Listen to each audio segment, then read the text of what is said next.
Klein family, the only research I've done is for the side of Max Klein.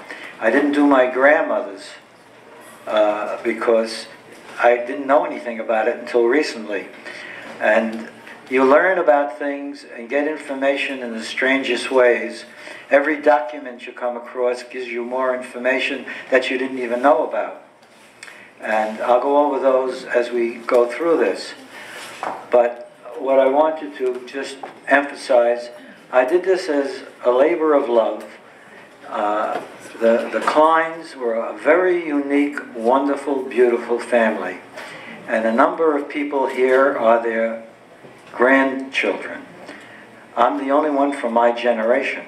So everybody here is a cousin. Some are second, and some are even third, and some are a couple removed. So you'll get to learn and to know, and I think it'll be a wonderful afternoon. After we finish the main course, I'll project some of these things on the screen here that you have in your packages.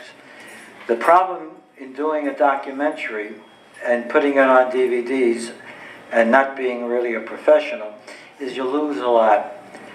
There's one piece of equipment, if anybody wants to start, this is what you need. A magnifying glass. If you read an original census report, it can take you months to figure it out because it's scribbled and it's hard to find. I was fortunate. Max Klein, and I've told this story many times, and I'll tell it very quickly now. When I started out, I went to find the grave of my grandparents. I knew they were buried in a certain cemetery because my oldest aunt and uncle were buried there. So I called my cousin, Marty Lindeman, because my Aunt Ida and Joe were buried there, and I said to Marty, what cemetery? And he gave it to me. It was Mount Zion in Maspeth, Queens, just near the Queen is downtown off the Long Island Expressway. When I walked into the office in a jovial way saying, I'm looking for the grave of my grandmother and grandfather, and the fellow said to me, what's the name? And I said, Max Klein. And he started to laugh. I said, why are you laughing? He says, we have 42 Max Kleins. And it's interesting. So I started to walk out, and I was kind of depressed. And I said, how am I going to find this thing?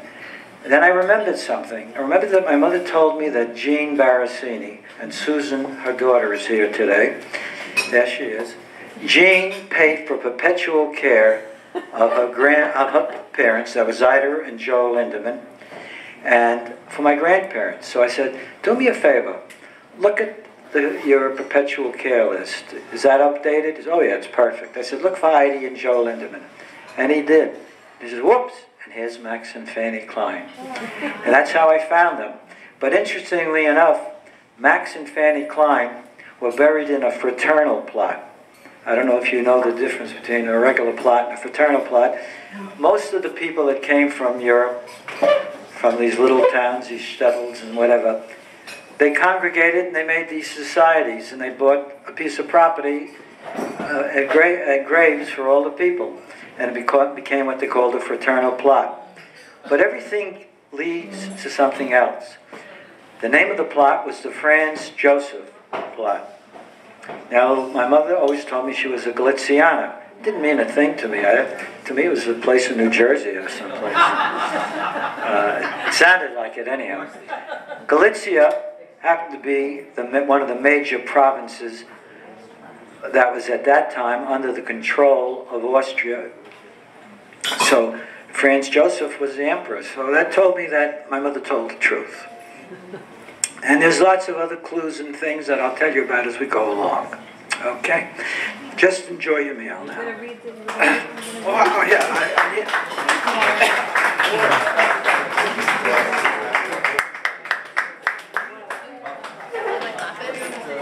Let me just read this. Do you want me to do it? Yeah. You'll never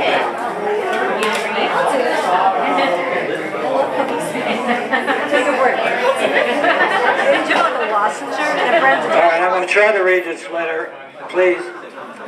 This is from Marilyn Menschel See how she's related.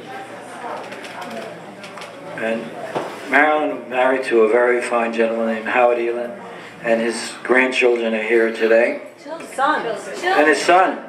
Sons of. Sons. Sons of. Okay. Sons. That's true, too.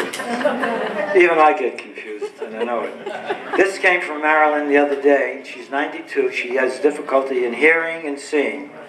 One of the reasons she didn't attend. But her mind is good. And she wrote this, these are her exact words. I was 10 years old when Mitchell was born. His name was Max. I told his parents that Max is not a name for a little person. They replied, what is? I told them Mitchell is a better name. To my surprise, they listened to me. But there goes the story with that. I didn't know my real name till I was 14 years old. My real name is Max. And that's what was registered with the Board of Health. So when I went down to the Board of Health to get a birth certificate so I could get a job in New York City, you needed working papers at 14, but you had to produce a document. So I went down there and they couldn't find Mitchell Strauss. Didn't exist. So when I came home, my mother, in her inimitable way, I said, Mom, did you forget to register me? She says, yeah, we registered you, but I forgot to tell you, your real name is Max. So I was 14 till I really learned my name. But let me go on with this letter. Aunt Leah, she was talking about my mother, was the Klein clan Florence Nightingale. She came to help all of us, whether it be sickness or pleasure. Uncle Will, which is my father, Willie, she really had a passion for him. People didn't understand my father. My mother was very dynamic. So somebody had to be second place, and he took second place and handled it very well. Uncle Will had a taxi. My father drove a taxi for a number of years, and he was the only one who would pick up people disabled or of other color. He says other drivers would pass them by. And during the time when my husband had an operation, that was Cousin Howard, Uncle Will would visit with me, and we'd go to the hospital. We would also stop for coffee, and we would, and he surprised me with the large tip that he gave the waiter. And then she goes on, she says, Aunt Sarah, who was one of the sisters, let me get to the next page.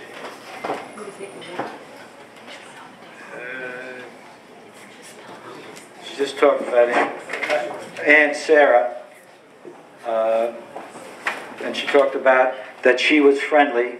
We had a different home from Aunt Sarah.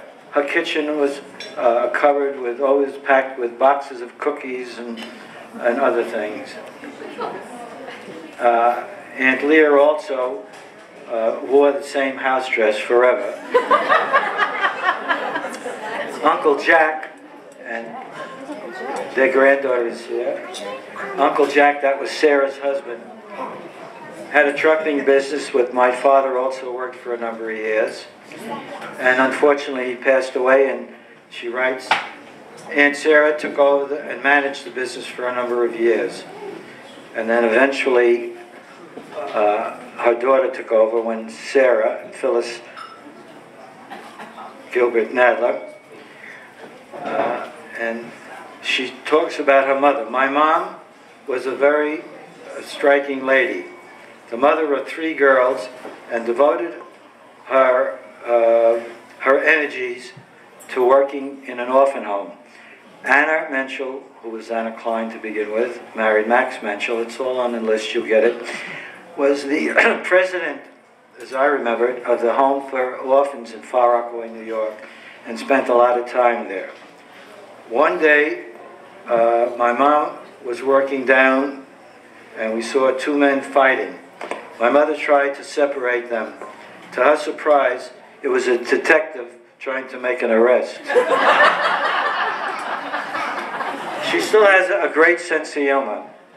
And when I get started with these stories, I really can't stop.